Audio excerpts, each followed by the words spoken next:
Ada parang jatuh ke danau, dicabut terfonis ngeri. Saya terbang jauh ke Riau, disambut khusus di Umri. Bismillahirrahmanirrahim. Assalamualaikum warahmatullahi wabarakatuh. Alhamdulillahilladzi allafa baina qulubina fa asbahna bi ni'matihi ikhwana. Wassalatu wassalamu ala rasulillahi alladzi biiqtida'i sunnatihi syarifati asbahna lil muttaqina imama. Fa salawatullahi wa salamuhu alaihi wa ala alihi wa sahbihi wa dhurriyyatihi wa ummatihi ila yaumil mi'adi alladzi fi amana wa ba'd.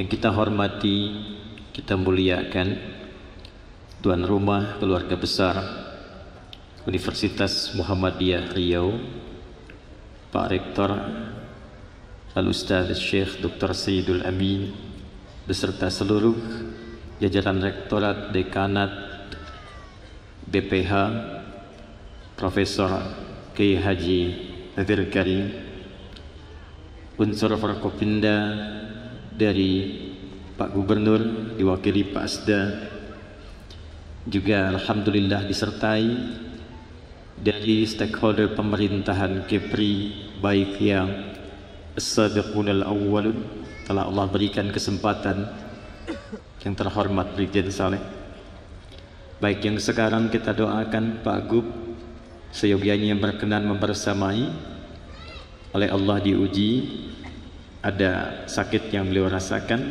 kita doakan mudah-mudahan segera disehatkan dan diberikan kemampuan, kekuatan untuk memimpin Riau yang berkeadilan dan diridhoi oleh Allah Subhanahu wa taala. Dr. Kiai Haji Abdul Wahid, pimpinan wilayah Muhammadiyah, kita doakan beliau sehat, bisa mencerdaskan, berbagi ilmunya dan memberikan keberkahan di bumi Riau ini. Yang saya cintai khusus seluruh keluargaku, saudara-saudariku yang hadir di malam hari ini. Ada dua kesamaan saya tiba di Riau ini dengan kemarin saya mendarat di Sumbawa. Yang pertama, saya melihat wajah-wajah yang semangat, penuh perjuangan untuk menuntut ilmu. Apalagi yang di sini saya lihat wajahnya semakin bersinar menunggu karena kena pancaran lampu. Yang kedua, sayup-sayup saya dengar suara yang tidak asing tadi, tak lato-lato rupanya, sampai juga ke Riau. Alhamdulillah, saya yakin karena kita akan mendalami Al-Quran di malam ini, saya punya keyakinan insya Allah Allah menggerakkan kita semua di malam hari ini. Kita memulai untuk menjadi satu di antara generasi terbaik di muka bumi yang pernah berkhidmat untuk mencari bekal kembali kepada Allah Subhanahu wa ta'ala. Karena tidak ada orang yang datang untuk belajar dari tuntunan Al-Quran kecuali disebut oleh Nabi SAW, orang itu akan menjadi orang terbaik di setiap bidangnya. Dokter ngaji Quran jadi dokter terbaik. Arsitek ngaji Quran jadi arsitek terbaik. Dosen mengkaji Quran jadi dosen terbaik. Polisi belajar Quran jadi polisi terbaik. TNI prajurit ngaji Quran jadi TNI terbaik. Yang menjamin siapa? Nabi. Di mana ditemukan? Banyak di kitab hadis. Imam Al-Bukhari meriwayatkan dalam sahihnya nomor hadis 5027. Imam Muslim, Imam Ahmad, At-Tirmidzi sampai Imam An-Nasa'i, dan sanadnya semua mutawatir tersambung runtut. Sanad terpanjang dari Al-Imam An-Nasa'i itu nyampe ke Nabi, Beliau terima dari seorang bernama Sa'id bin Ubaidillah. Sa'id bin Ubaidillah menerima dari Yahya. Yahya menerima dari Syu'bah. Syu'bah menerima dari Sufyan. Sufyan menerima dari Alqamah bin Marthad. Alqamah bin Marthad menerima dari Sa'ad bin Ubaidah. Sa'ad bin Ubaidah menerima dari Abi Abdurrahman As-Sulami. Abu Abdurrahman As-Sulami menerima dari Uthman bin Affan radhiyallahu taala anhu. Uthman bin Affan langsung menerima dari Nabi Muhammad sallallahu alaihi wasallam. Bin Abdullah bin Abdul Muttalib bin Hashim bin Abdul Manaf bin Qusay bin Murrah bin Kilab bin Ka'b bin Ghalib bin Fihr bin Malik bin Nadar bin Kinana bin Khuzaimah bin Mudrikah bin Ilyas bin Nizar bin Mudar bin Ma'ad bin Adnan bin Addi bin Adri bin Muqawwam bin Nawud bin Tarikh bin Ya'rub bin Yasjub bin Ismail alaihi salam bin Ibrahim alaihi salam bin Azar atau bin Nahud bin Abir bin Kinan bin Al-Fahshad bin Sam bin Nuh alaihi salam bin Mikhlail Matusyala bin Kinan bin Anbas bin Tis bin Adam alaihi salam. Coba ulangi ya. Apa hadisnya? Qala Rasulullah sallallahu alaihi wasallam, khairukum man ta'allama al-Qur'ana wa 'allama. Khairukum, yang terbaik di antara kalian. Jadi baik itu ada 5 di Quran nanti. Ada baik tubuhnya, sehat badannya. Itu disebut dengan thayyib namanya. Kita makan dari yang halal, dipilih yang menyehatkan, yang membuat tubuh kita kuat. Itu bahasa Qur'annya nanti ditemukan di Quran surah kedua Al-Baqarah ayat 168. Kalau mau pakai posisi paling kanan sebelah bawah. Ya ayyuhan nasu kulu mimma fil ardi halalan. Hei semua manusia, silahkan menyebar kemanapun, silahkan merantau, minimal untuk mencari kebutuhan pokok hidup, bisa makan. Karena itu kalau orang mau kerja ditanya, Bapak mau kemana? Mencari sesuap nasi. Padahal yang dia cari 1 rice cooker itu. Silahkan menyebar, tapi tempuh dengan cara yang halal. Jangan menipu, jangan korupsi, jangan mencuri, jangan menyogok. Hasil yang halal bawa ke rumah, cari makanan yang menyehatkan, namanya thayyib. Jadi kalau orang Arab ditanya, kaifa haluka ya akhi, apa kabar? Dia jawab, alhamdulillah ana thayyib, saya sehat, kuat fisiknya. Tapi kan belum tentu fisiknya sehat, akalnya juga sehat, sifatnya juga baik, tubuhnya baik, apakah sifatnya baik? Belum tentu. Ada namanya bang thayyib tuh. Dia sehat, baik, tapi 2 kali puasa, 2 kali lebaran, dia nggak pulang-pulang tuh. Nah, ketika seseorang dia ingin merubah, menampilkan sifat-sifat yang baik, dia jujur, dia adil, dia dermawan, dia sopan, semua sifat ini disebut dalam bahasa Arab dengan khair namanya. Apa namanya? Khair.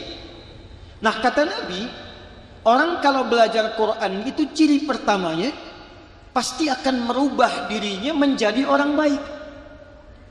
Karena itu kalau orang sukses menghafal Quran, sukses membaca Quran, sukses meriset Quran, itu ukurannya bukan berapa banyak dia baca ayat, bukan berapa banyak dia hafalkan ayatnya. Ukurannya dari Al-Quran, berapa banyak ayat yang dia baca itu merubah dia menjadi pribadi yang lebih baik. Quran surah ke-35 Fatir ayat 32. ثم أورثنا الكتاب الذين اصطفينا من عبادنا فمنهم ظالم لنفسه ومنهم مقتصد ومنهم سابق بالخيرات بإذن الله ذلك هو الفضل الكبير. Ada orang yang kami anugerahkan Quran kepadanya. Cuma sayang nanti ada yang menempatkan Quran bukan di tempatnya, profesinya macam-macam. Dia hafal Quran tapi zalim.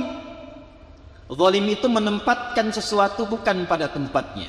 Contoh begini, saya punya cangkir, gelas, saya punya gayung. Kalau mau mandi pakai apa? Gayung. Kalau mau minum pakai apa? Gelas. Ada orang minumnya pakai gayung, mandinya pakai gelas. Zalim namanya. Ada orang hafal Quran, qul huwallahu ahad, Allahus lam yalid walam yakun lahu kufuwan. Hafal dia, saat yang bersamaan dia mengatakan semua agama sama, menuju pada Tuhan yang sama, cuma caranya beda-beda. Zalimun li nafsi. Hati-hati nih.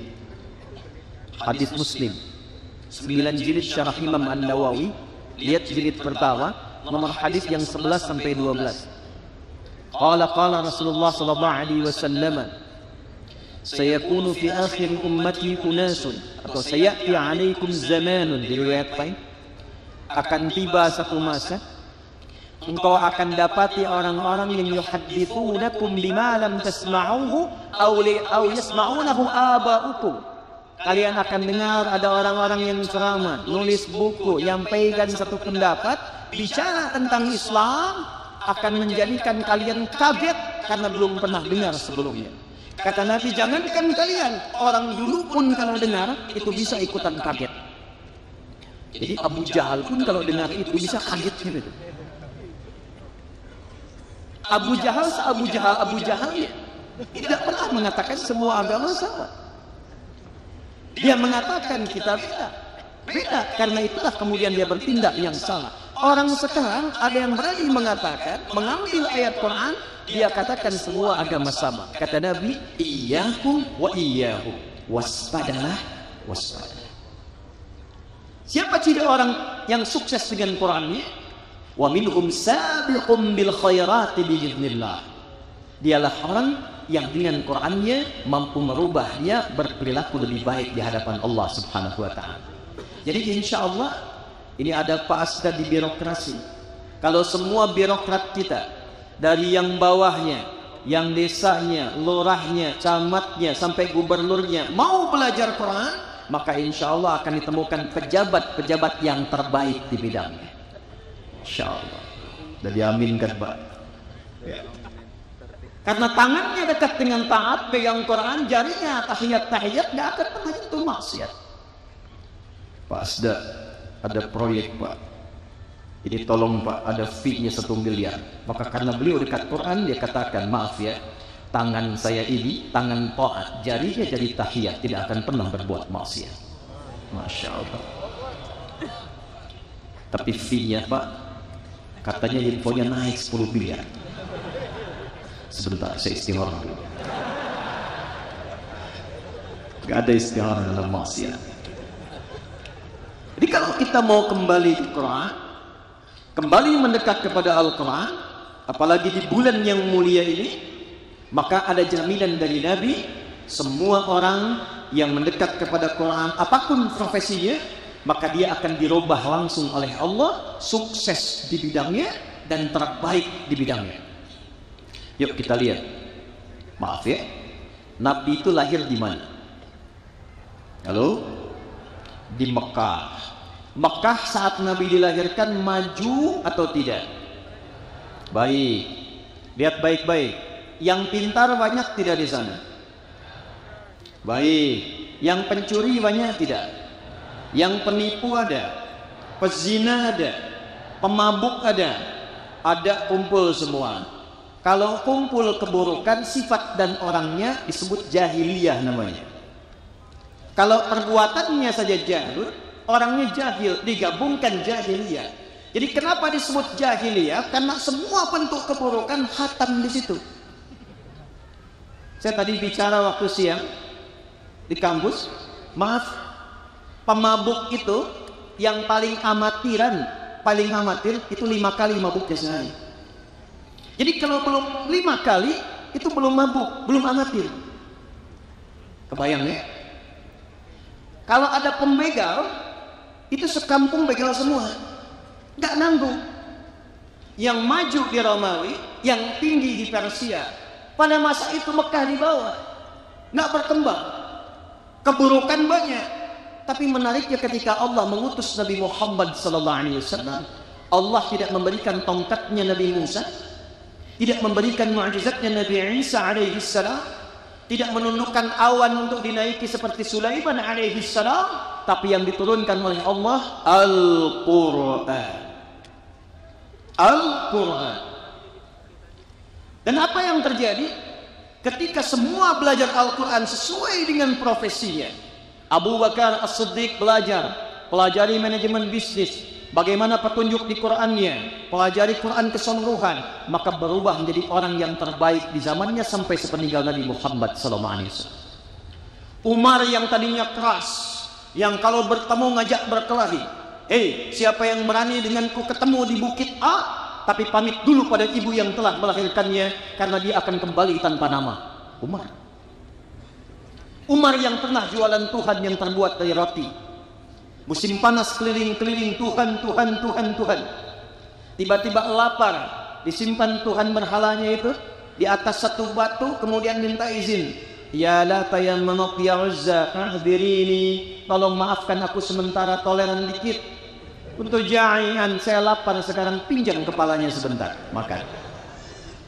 Lapar lagi, pinjam tangannya sebentar. Sampai habis Tuhan yang dijual, dikonsumsi sendiri. Setelah masuk Islam, Allahu Akbar, tak ada satu pun yang terbaik di zamannya mewarisi Nabi dari keberaniannya, kehebatannya, ilmu belusukannya yang ditiru sampai dengan kini. Umar. Pemimpin pertama yang meniru Nabi belusukan itu Umar bin Khattab radhiyallahu ta'ala. Ada seorang ibu dengan anaknya kelaparan, saking tidak ada makanan, kemudian apa yang terjadi? Beliau menggoreng-goreng batu dalam pasir sambil memberikan syair. Duhai khalifah, enak-enak di istananya, kami di sini rakyat kekurangan berbagai hal, hanya goreng batu, tak ada makanan. Lewat Umar sedang belusukan mendengar itu, lantas Umar kembali ke Baitul Mal, membuka, mengeluarkan gandum sekarung, dipinggul kemudian oleh beliau.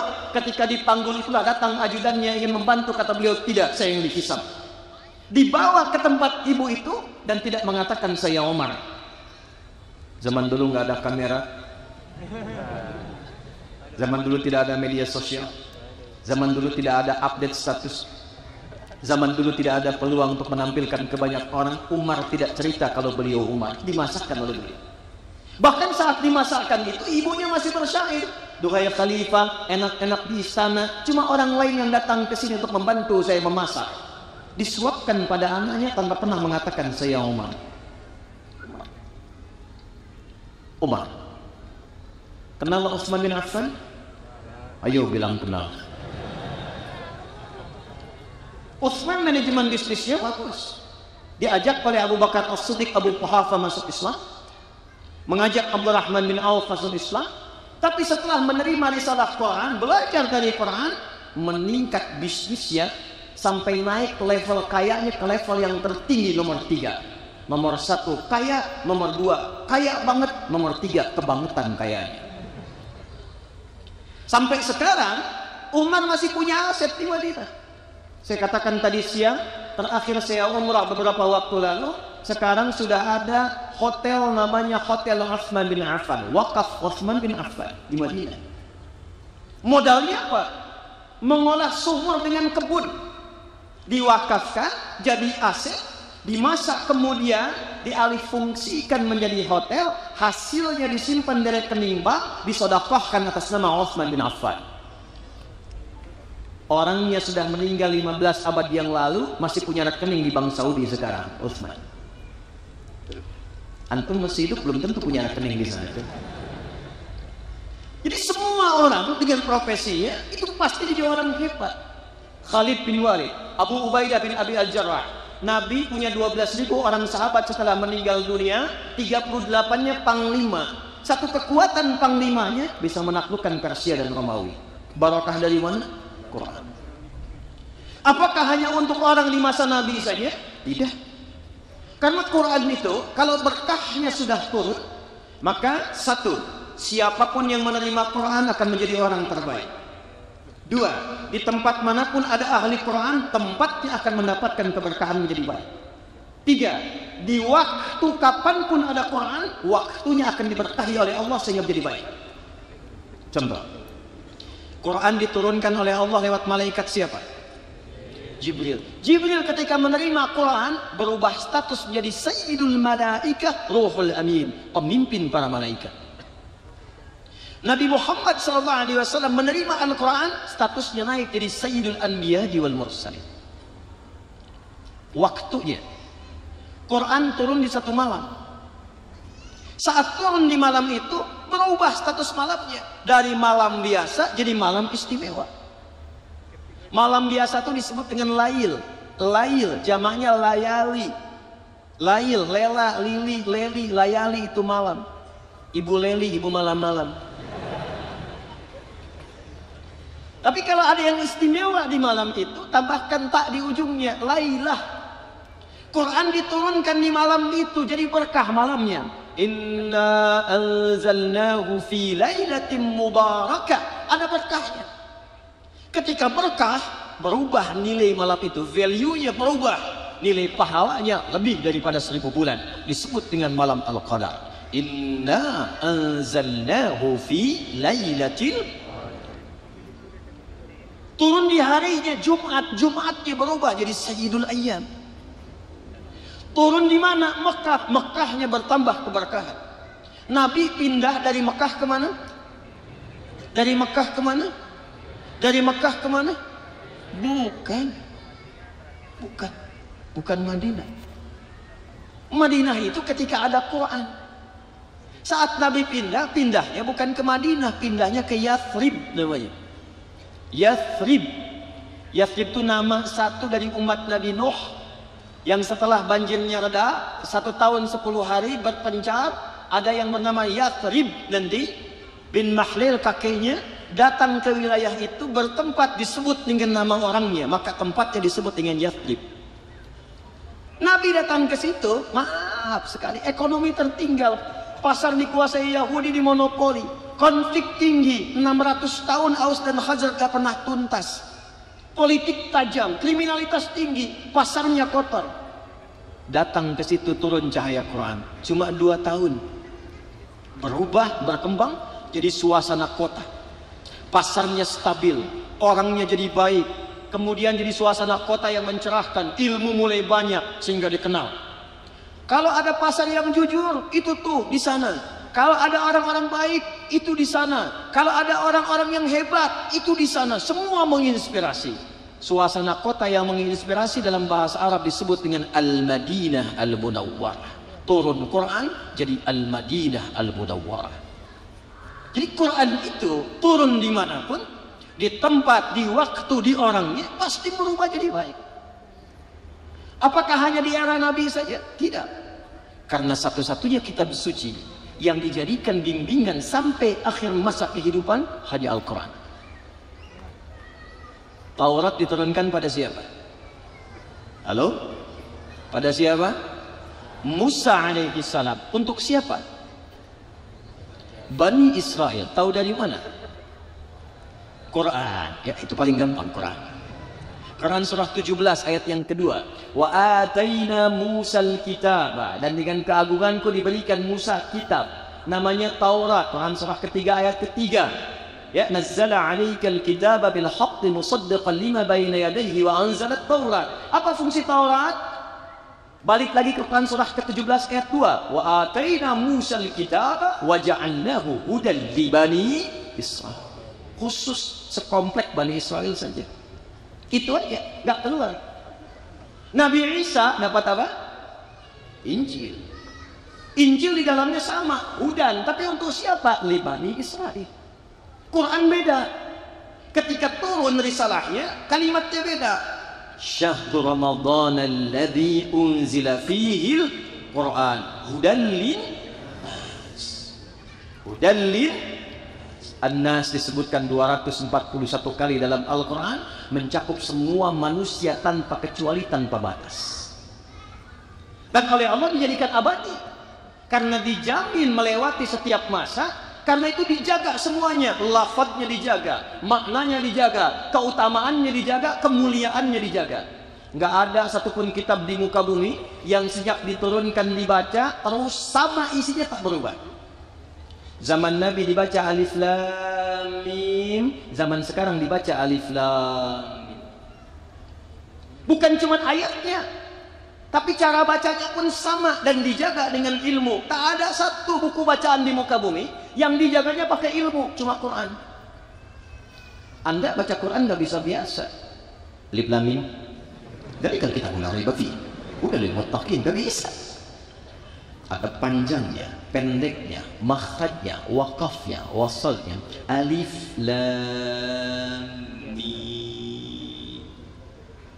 Dan semua huruf yang dibacakan dari Quran semuanya keluar dari bagian tubuh kita. Tak ada satu tersisa rongga tubuh kita yang mengeluarkan suara huruf, kecuali darinya keluar semua lafaz-lafaz Quran. Seakan Allah ingin mengatakan, karena kitab ini mulia, dilafadzkan secara mulia, maka bagian semua tubuh ini mesti bertasbih mengucapkan Quran dengan semua kemuliaannya. Dijaga ilmunya bernama tajwid. Dan tajwid ini dimunculkan untuk menjaga Quran, termasuk dari cara baca yang menyimpang. Zaman Nabi sudah ada baca syair, dan syair itu ada iramanya. Syarat syair itu, syair itu ada 4. Yang pertama nanti ada fasaha, kedua uslub, ketiga khayal, keempat musik, ada irama. Ada irama. Rumusnya ada 16 disebut dengan bahar.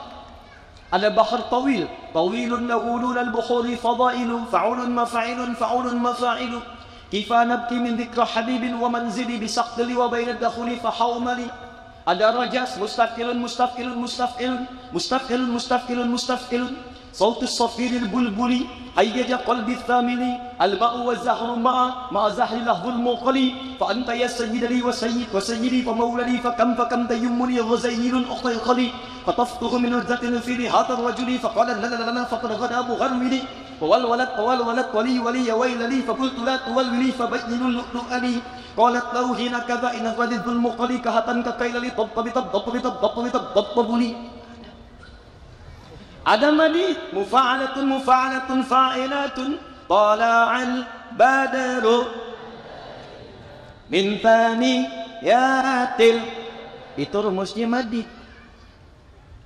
Nanti dibawa di copy paste tuh. Sejak berkembang Islam ke Persia, nanti dikembangkan jadi notasi tuh. Dal ro mim fa sod lam sin dal, do re mi fa sol la si itu. Dari notasi itu.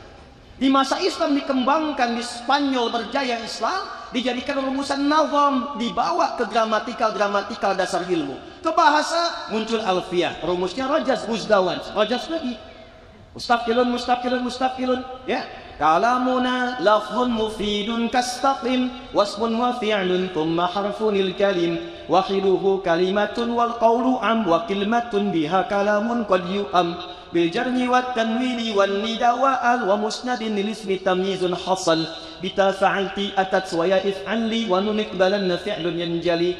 Dibawa ke hadis ada alfiyah hadis, dibawa ke Quran ada nazam syatibiyah.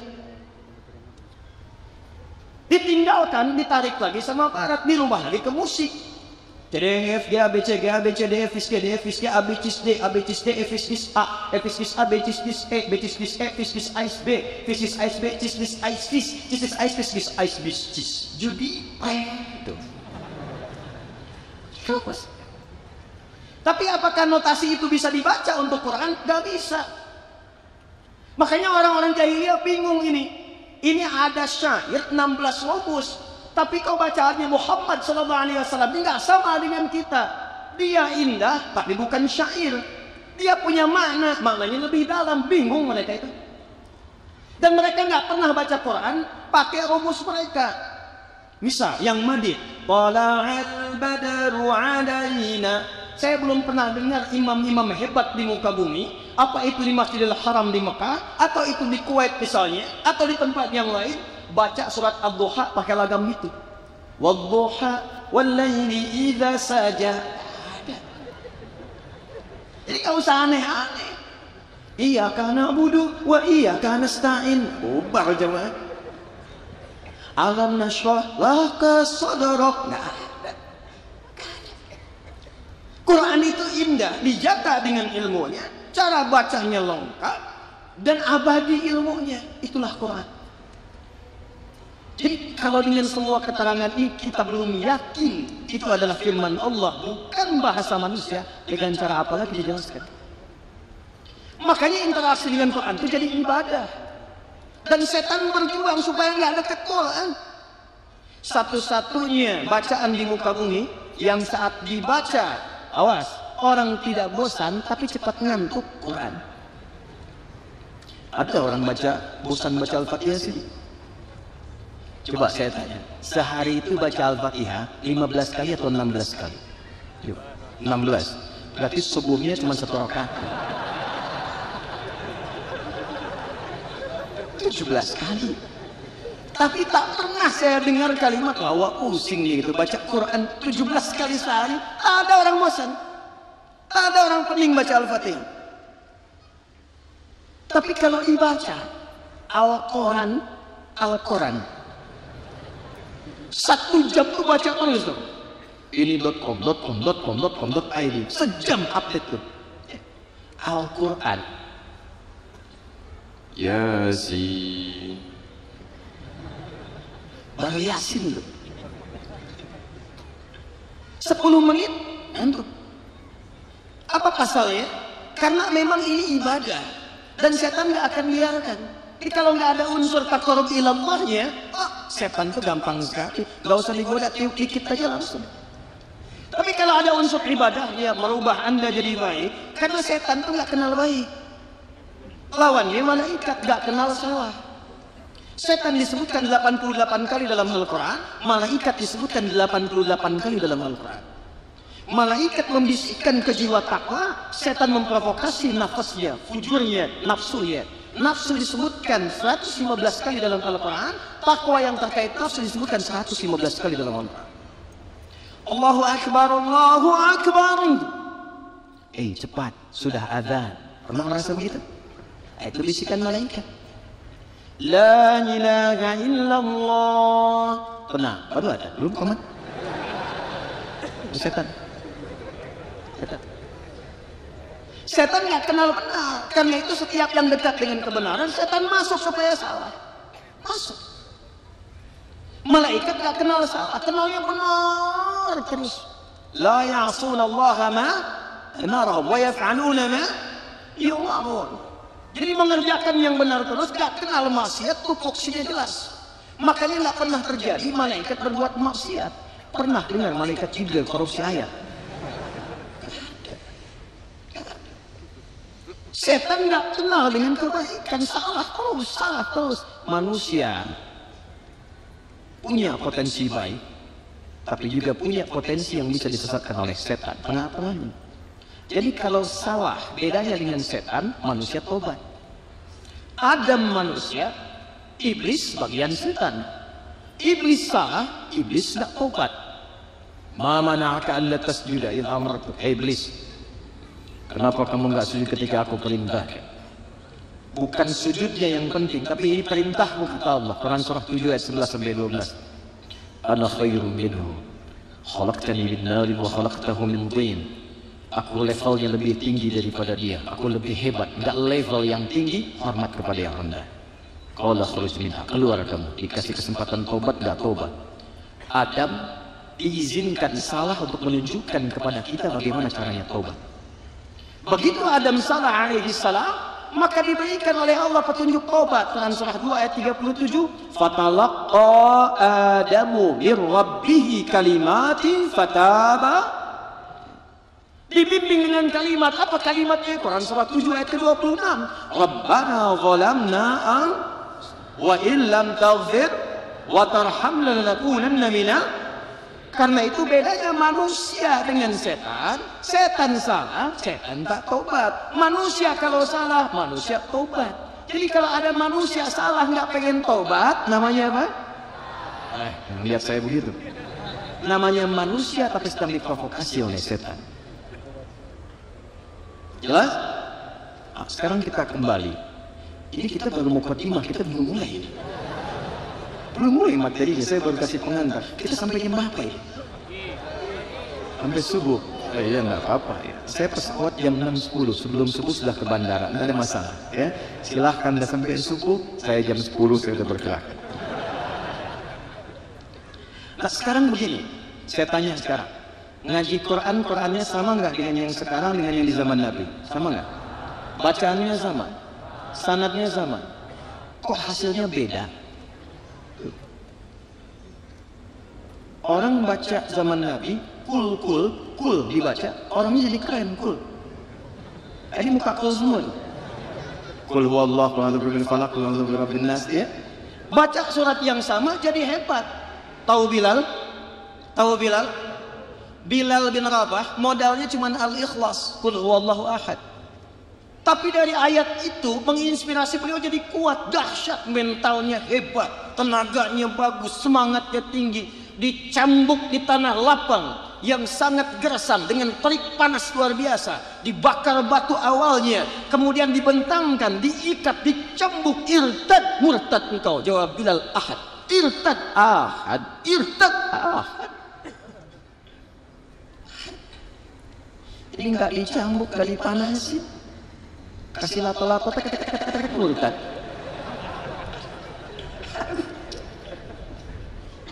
Cuma dikasih kata-kata, aku mencintaimu, indah agama. Tuh, padahal dia hafal kulullahu ahad. Hati-hati ya para akhwat ya. Kalau ada orang gombal begitu, cukup katakan kepadanya, buktikan cintamu dengan menuliskan itu di buku nikah kita. Itu sampai punya BPKB, buku pernikahan kita berdua. Gitu dong, ya. Nanti dia tanya, oke lah kalau begitu, abang tinggal di jalan apa? Jalanin aja dulu, nanti kalau cocok kita terusin. Mentalitasnya beda. Orang dulu belajar ayat langsung pintar.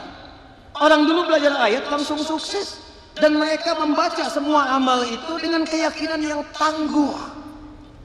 Tertanam dulu di jiwa mereka itu. Dzalikal kitabu la raiba fihi itu sampai ke sini, bukan cuma di sini, sampai ke jiwa. Jadi ketika dipanggil sholat pun yakin ada manfaat sholat. Allahu Akbar, Allahu Akbar. Mereka nggak tanya lagi kenapa mesti sholat, karena mereka tahu ketika bertanya hayya 'alas sholat, hayya 'alal falah, sholat membuat engkau sukses dan bahagia. Karena falah dalam bahasa Inggris itu success and happiness. So if you want to translate falah in English, so the meaning contains success and happiness. Let's differentiate between success and happiness, even in Arabic. You want to say success in Arabic, so you can say in the word fawz. Paham? Pakal juga kita pakai bahasa Inggris ya. Ada beda sukses dengan bahagia. Ada sukses saja, ada bahagia saja, ada sukses dan bahagia. Ada kaya saja, hati, ada bahagia. Ada kaya dan bahagia. Kalau saya boleh pilih ya, coba pilih. Kaya tapi gelisah atau miskin tapi tenang. Nggak ada pilihan ketiga, nggak usah maksa. Saya tahu anda mau pilih yang ketiga. Saya tahu. Kaya tapi gelisah atau miskin tapi tenang, pilih mana? Terjadi perbedaan pendapat di kalangan masyarakat. Kaya dan tenang, sukses dan bahagia. Bahasa Arabnya sukses dan bahagia namanya falah. Kalau digenggam namanya aflah. Orang disebut muflih, jamaknya muflihun. Salat melatih kita sukses dan bahagia. Hayya 'alal falah. Ayo datang kepadaku, aku yang punya kesuksesan, aku yang punya kebahagiaan, aku yang punya segalanya. Sujud mereka yakin, berangkat kerja sukses, belajar sukses, pulang ke rumah bahagia. Orang sekarang baru dikasih azan, Allahu Akbar, Allahu Akbar, kencengan doanya kecilin. Loh, tapi anehnya aku muslim. Bagaimana berinteraksi? Nah, sekarang kita kembalikan dulu.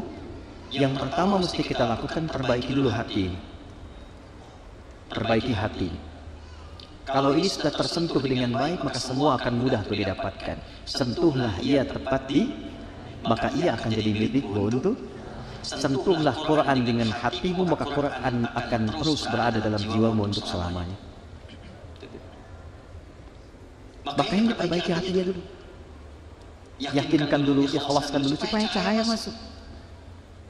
Maka setelah itu perhatikan baik-baik. Posisikan Al-Quran sebagai kurikulum hidup.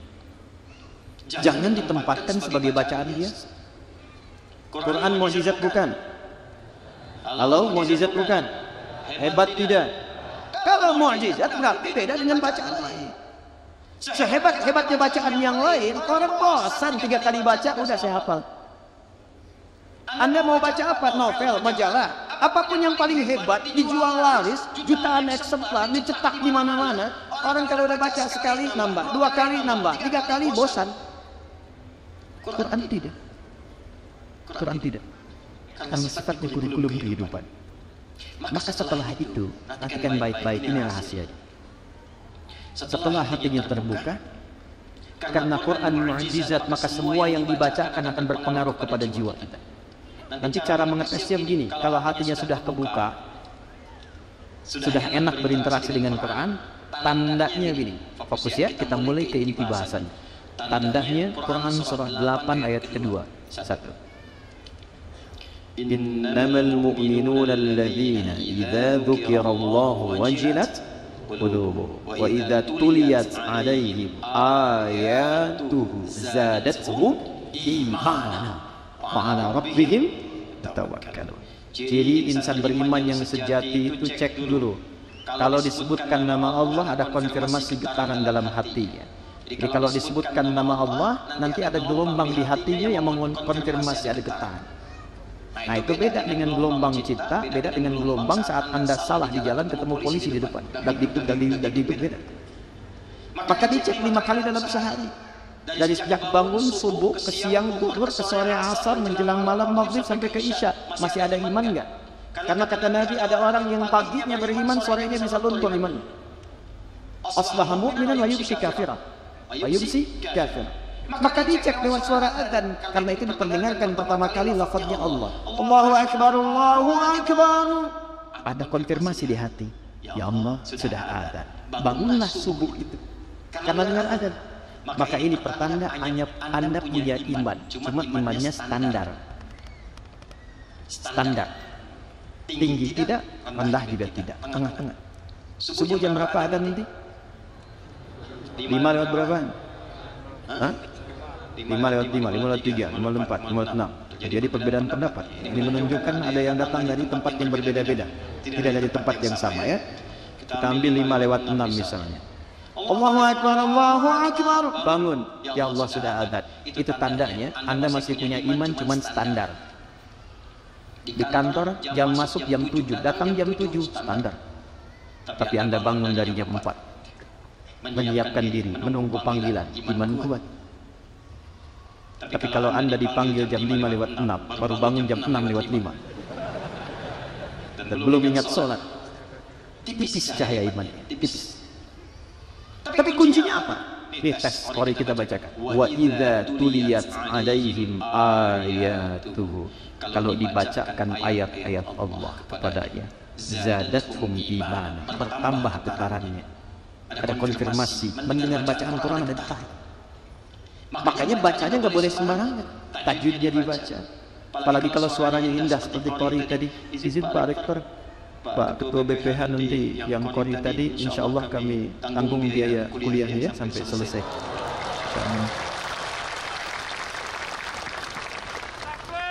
Bacaannya bagus sekali. Balik. Nah, itu dites.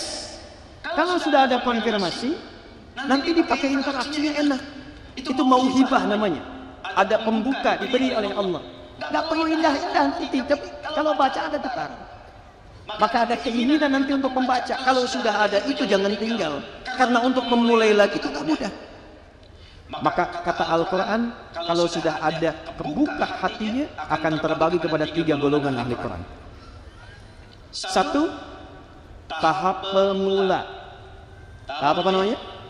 Pemula, wujudnya qiraah. Bahasa gampangnya mulai senang baca. Dia belum paham, dia belum menghafal, tapi tiap hari senang baca. Kalau tak baca tak enak hati.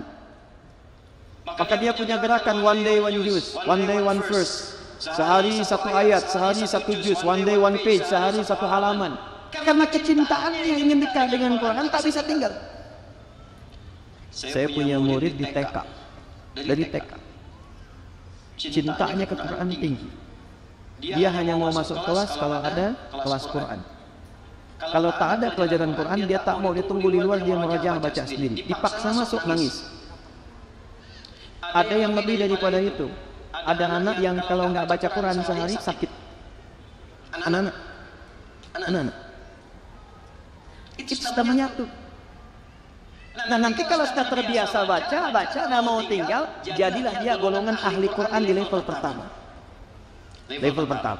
Nah ini akan membantu dia nanti satu menstabilkan mentalnya. Karena ciri khas Quran itu kalau dibaca bikin tenang. Dibaca bikin ala bidzikrillahi tatmainnul. Yakinlah kalau zikirmu banyak ditingkatkan, maka hatimu semakin bertambah tenang. Quran disebut oleh Allah dengan zikir. Quran surah ke-15 ayat 9. Inna nahnu nazzalna dzikra wa inna lahu lahafizun. Jadi kalau Anda sering baca Quran, hati tambah tenang. Makanya ibu yang akhwat yang perempuan, kalau sedang punya masalah, tumpahkannya jangan di media sosial. Ada masalah dikit, pekan baru mendung dikit status. Pekan baru mendung ya. Ini tadi ada kesaksian yang tentang perempuan. Saya sedikit sekali jelaskan, boleh ya? Perempuan itu unik, di Quran namanya dua. Laki-laki cuma satu. Laki-laki kalau sendirian disebut rajul. Kalau banyak kan disebut rijal. Tapi hurufnya sama semua, ra, jim, lam. Rajul rijal itu bahasa Arabnya sesuatu yang tegap, kokoh, berwibawa. Makanya kaki disebut rijlun karena tegap, menopang bagian suaranya tegas, berwibawa. Makanya kalau melambai hilang kewibawaannya. Ya. Coba bayangkan kalau ada ustadz ceramah, assalamualaikum, ya, bubar jemaah. Tegap. Ya. Perempuan tidak. Dia kalau sendirian namanya mar'ah. Apa namanya? Mar'ah, dari kata muru'ah, yang senang tampil indah, senang terhormat. Karena itu cermin disebut mir'ah. Orang Arab mengatakan al-mar'atu kal mir'ah, karena perempuan senang tampil indah, sering dekat dengan cermin. Mau berangkat ke sini dia bercermin. Turun dari mobil dilihat spion, bercermin lagi. Dan mulai duduk dia lihat handphone, bercermin. Itu perempuan. Suami mau berangkat, ada acara, Pak Rektor mau keluar, itu batiknya sedikit sekali, ya, bahasa Rusianya lecek katanya, cuek aja, kelihatan oleh istri tercinta. Tunggu abah, rapikan dulu. Perempuan. Tapi kalau banyakkan, dia berubah namanya dari mar'ah menjadi nisa. Hurufnya udah beda. Laki-laki rajul rijal, perempuan mar'ah nisa. Apa artinya nisa, Bu? Bukan. Apa artinya nisa? Nisa itu bukan perempuan, bukan wanita. Nisa itu perempuan-perempuan. Kalau sudah banyak kan. Kenapa disebut nisa? Seakar dengan rasa. Nasa itu artinya apa? Sikap yang kadang suka mencurahkan apa yang dirasakan. Jadi maksud Quran apa? Kalau dia sendirian, sependiam apapun, ketemu temannya suka cerita. Oh.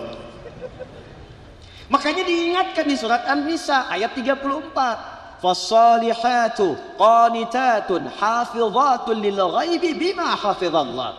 Ciri perempuan-perempuan yang saleh itu di sisi Allah, dia taat kepada Allah dengan cara menaati suaminya pada yang baik-baik. Kata suami berhijab, insyaallah bi. Ikut ta'lim, insyaallah. Tahajud, insyaallah. Ayo siap. Hafizatun lil ghaibi bima hafizallah. Dan dia menjaga kehormatan rumah tangga, terutama suami ketika tidak sedang bersamanya. Judulnya pengajian taklim. Datang ketemu kawan. Apa kabar ukhti? Alhamdulillah baik. Sehat? Sehat. Anak-anak gimana? Alhamdulillah. Suami bagaimana? Di situ masalahnya. Kita cerita. Kadang-kadang sekarang tidak ada perkumpulannya sudah bisa bikin status. Selama ini berumah tangga ternyata nggak nyangka ya. Tuh. Nyangka tuh. Jadi ketika seseorang bilang nggak nyangka, dia sedang nyangka. Paham? Yuk kita kembalikan. Itu Quran. Jadi temukan itu sampai senang baca, senang baca. Kalau sedang gelisah, ambil wudhu, buka mushaf, ngadep kiblat, baca Quran. Demi Allah saya katakan, sudah ada riset baru keluar sekarang. Riset. Nanti kita ada MOU di sini dengan Umri, insyaallah. Ya, maaf, riset sekarang membuktikan Anda kalau baca Quran berapapun, tapi konsisten bacanya, itu akan memberikan keberkahan, setidaknya stabil dalam mentalitas, lebih tenang. Jadi menerima masalah sebesar apapun itu jadi kecil, cawan hatinya lebar. Ketika lebar, masalah jadi kecil, masuk. Jadi kalau pejabat merumuskan persoalan dekat dengan Quran, tenang mengambil kebijakan. Pebisnis dekat dengan Quran, tenang menyelesaikan persoalan. Mahasiswa dekat dengan Quran, tenang menghadapi ujian. Harinya kok hari tenang, kok Anda gelisah? Harinya hari tenang kan? Tapi Anda kok pada gelisah ya kan, anak sekarang?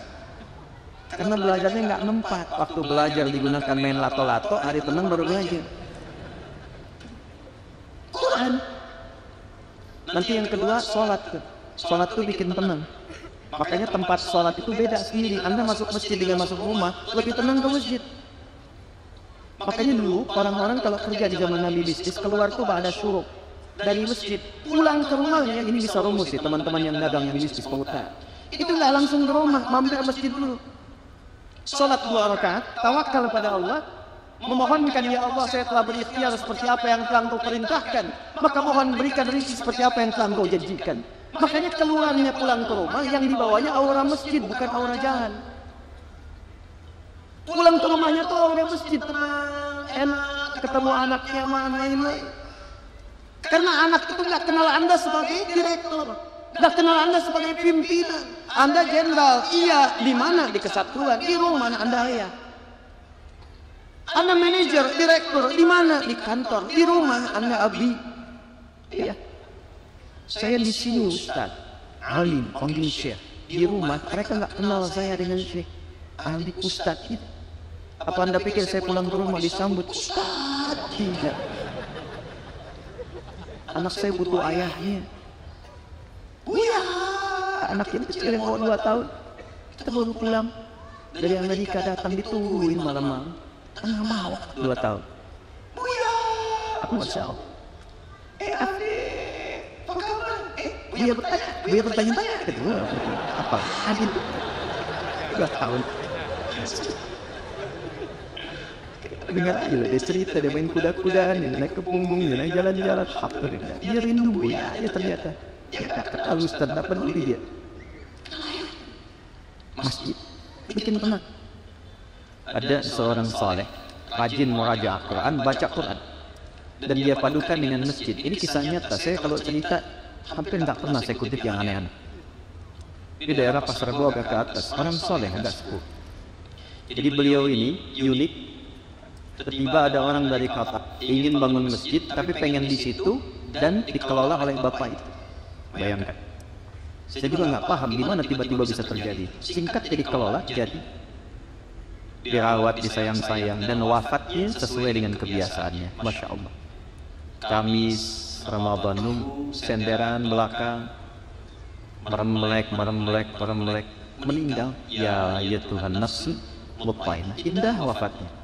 Awas belakang tuh, meremlek tuh.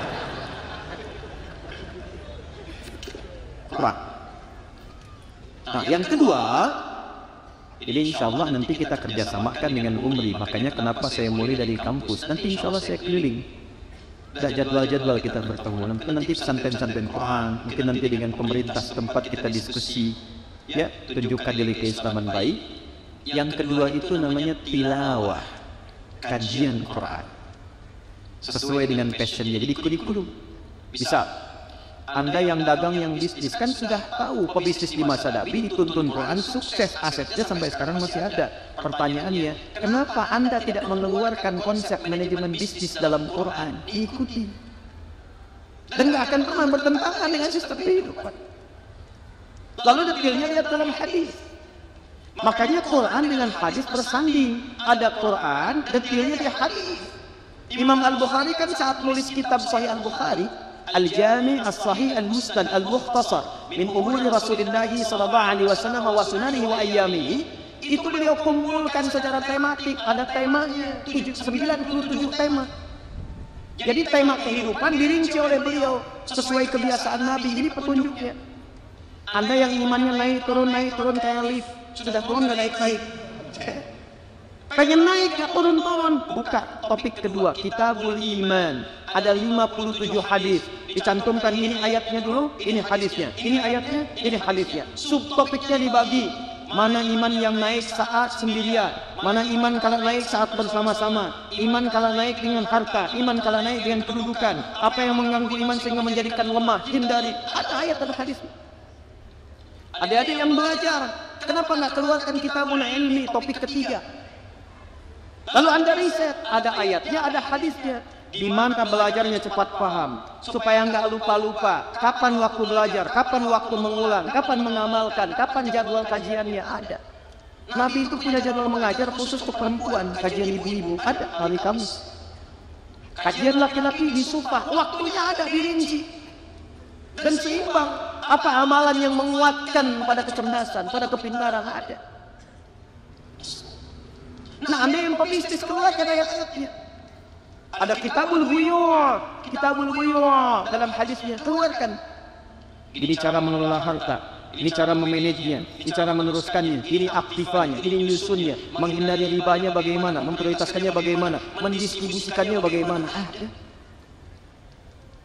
Kata Nabi, la taqumus sa'atu, akan tiba masa-masa nanti sampai ke ujung akhir zaman. Zaman itu dibagi tiga akhir. Awal di akhir zaman pembuka, pertengahan akhir zaman, akhirnya akhir zaman. Akan ada masa, kata Nabi, satu taqarrubul aswaq, pasar mudah diakses. Hadis sahih. Dulu ibu ke pasar pakai ojek motor, pakai angkot ya, turun beli. Sekarang cuma klik datang sendiri. Nyata hadisnya. Taqarrubuz zaman, waktu semakin cepat, mudah diakses. Dulu mohon maaf, orang mau haji 6 bulan baru nyampe, baru pulang lagi 6 bulan. Begitu datang sudah lupa 6 bulan. Sekarang berangkat 8 jam bisa balik lagi 8 jam.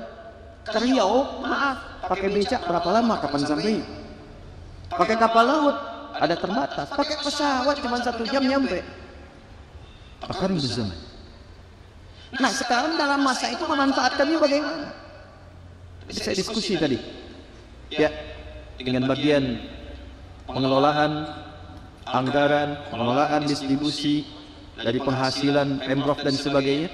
Coba Anda bayangkan, kalau skema ini diterapkan dalam digital, misal di Kepri ini ada berapa kabupaten misal, di Riau ini ada berapa kabupaten misal, dari 12 kabupaten ini digitalisasi, mohon maaf sekali, bikin aplikasi setiap kabupaten, masukkan UMKM-nya ke situ. Siapa yang jualan beras, siapa yang jualan sabun, siapa yang jualan pakaian, siapa yang jualan sayuran, masukkan di situ. Kabupaten A ketika memerlukan beras, klik beli dari Sipulan, langsung datang. Kerjasamakan dengan Bang Oleh, Ojek Soleh, dikelola oleh pemerintahan setempat. Dananya muter di situ, kembangkan. Kalau nggak ada di situ, baru ke kabupaten lain. Hasilnya dikumpulkan, bikin kemudian di situ program Amin Ansar Muhajirin. Yang kurang-kurang tampilkan di webnya, kelihatan sama yang lain. Butuh apa rice cooker? Sedekah rice cooker, dia harus semua uang. Nanti hasilnya dikumpulkan, ada zakatnya, klik langsung ikat, langsung digitalisasi. Tukhadhu min aghniyahihim wa turaddu ala fuqaraihim. Di kabupaten A berapa mustahiknya? Berapa muzakkinya? Yang ahli zakat kumpulkan, lalu subsidikan dulu kepada yang lain, berikan modal-modalnya.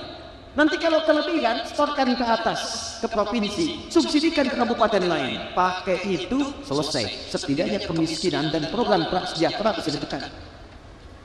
Itu cuma setengah hadis. Setengah hadis namanya. Itulah tilawah, itulah riset. Yang profesi dokter kumpul semua. Keluarkan ayat-ayat kedokteran. Keluarkan hadis-hadis yang riset. Saya tadi diskusi, kita punya kelas di At-Taisir, kelas Quran, terhubung di 400 dokter dan profesional. Saya tanya dokter mata, dok, bagaimana ciri mata yang sehat? Kata beliau, kalau memantulkan optik yang sempurna, bendanya jelas terlihat. Saya bilang yang begitu banyak, cuman saya keluar dari masjid, banyak saya lihat orang, dia betul lihat sendal, tapi dia nggak bisa bedakan mana sendal dia, mana sendal orang. Ya, Luar masjid enak saja. Mana sendal saya lupa, saya taruh tadi ya. Dia pakai sendal bagus, padahal dia ke masjid tak pakai sendal. Saya tak tahu Ustaz kalau itu. Nah, inilah pentingnya Quran. Maka di Quran diterangkan antara hubungan mata rohani, mata batin dengan mata fisikal. Mata fisik dibimbing oleh iman. Qul lil mu'minina yaghuddu min absarihim wa qul lil mu'minati yaghuddna min absarihinna. Surah 24 surah Cahaya 30 ayat 31. Maka matanya melihat dibimbing imannya sehingga dia bisa bedakan. Masya Allah, berubahlah dokter itu kalau ada yang datang ke kliniknya punya penyakitnya bukan fisik tapi hati, maka dituliskan resepnya oleh beliau bukan ke apotek, Quran surat sekian ayat sekian, pulang. Sekarang banyak penyakit, kalau sudah sehat mulut dibimbing oleh imannya, maka yang keluar yang baik-baik, nggak ada celahan, nggak ada ribut-ribut, baik-baik semua. Keluar dari sini lihat balik kok ada maksiatnya, begitu dilihat palingkan lisannya astagfirullah, paling nggak ada terlambat dilihat tapi istighfar astagfirullah. Ini kelas kedua. Yang ketiga yang terakhir, hafalan. Kita lihat tapi bawa mushaf.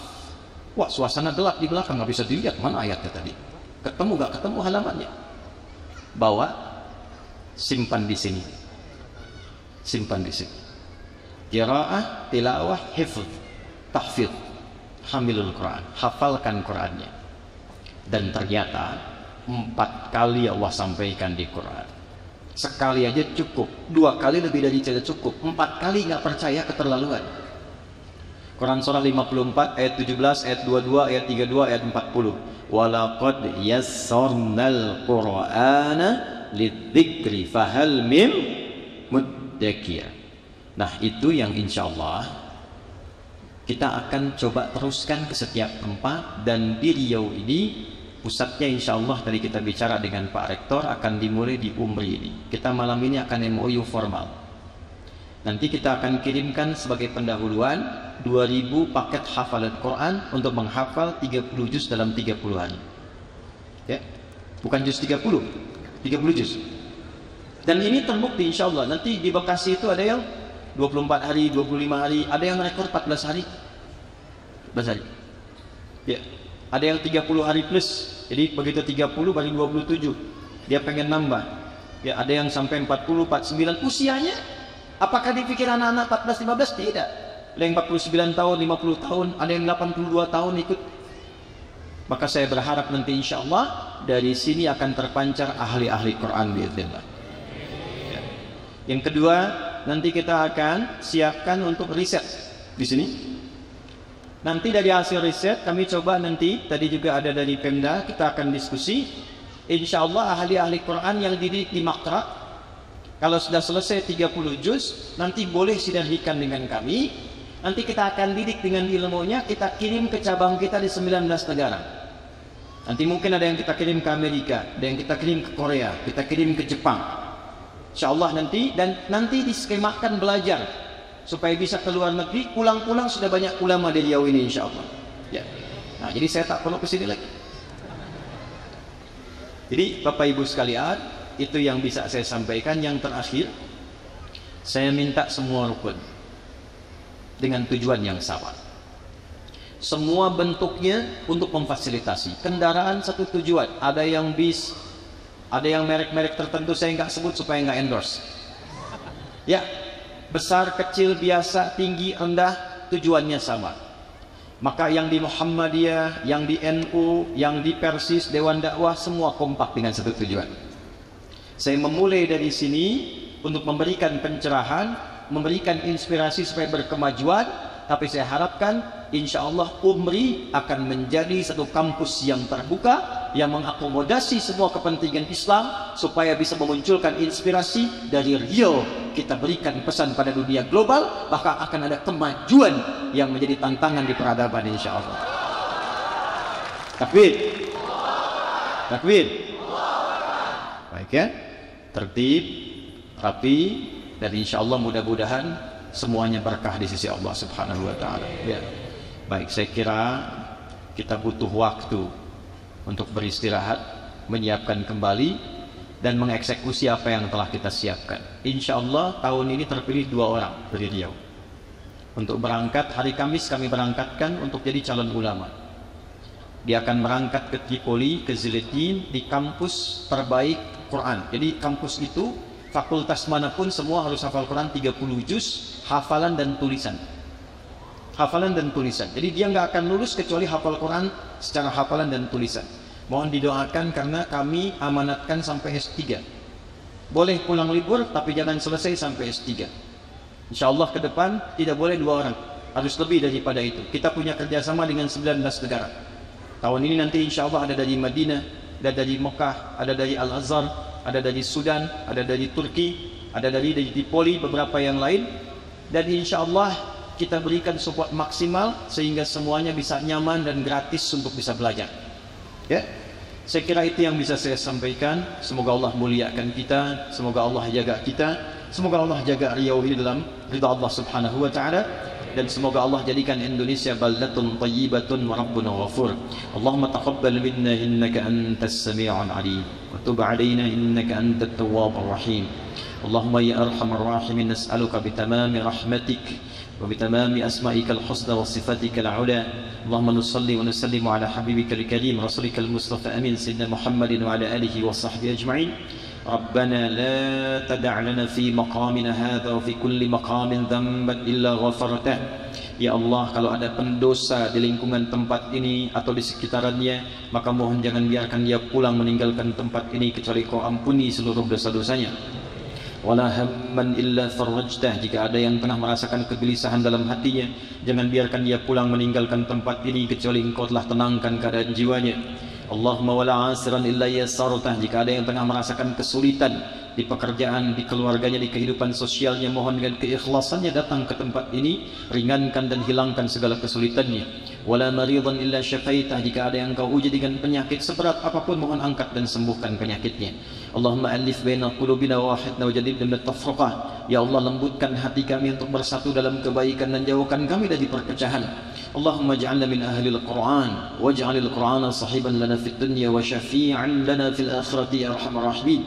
Ya Allah, jadikan kami termasuk bagian dari ahli Quran. Jadikan Quran sahabat kami di dunia dan syafaat bagi kami di akhirat ya arhamar rahimin. Allahumma altaf ya Allah qulubal 'asat liyatubu ilaika taubatan nasuha. Ya Allah, mohon lembutkan hati-hati pelaku maksiat di malam hari ini agar ia sadar dan mau bertobat kepadamu sebelum Kau wafatkan ya arhamar rahimin. Ij'al baqiyata hayatina hayatan thayyibah wa akhir wafatina husnal khatimah. Ya Allah, jadikan sisa hidup kami lebih baik daripada sebelumnya, dan mohon jadikan bila pun kami mesti kembali di malam ini husnul khatimah.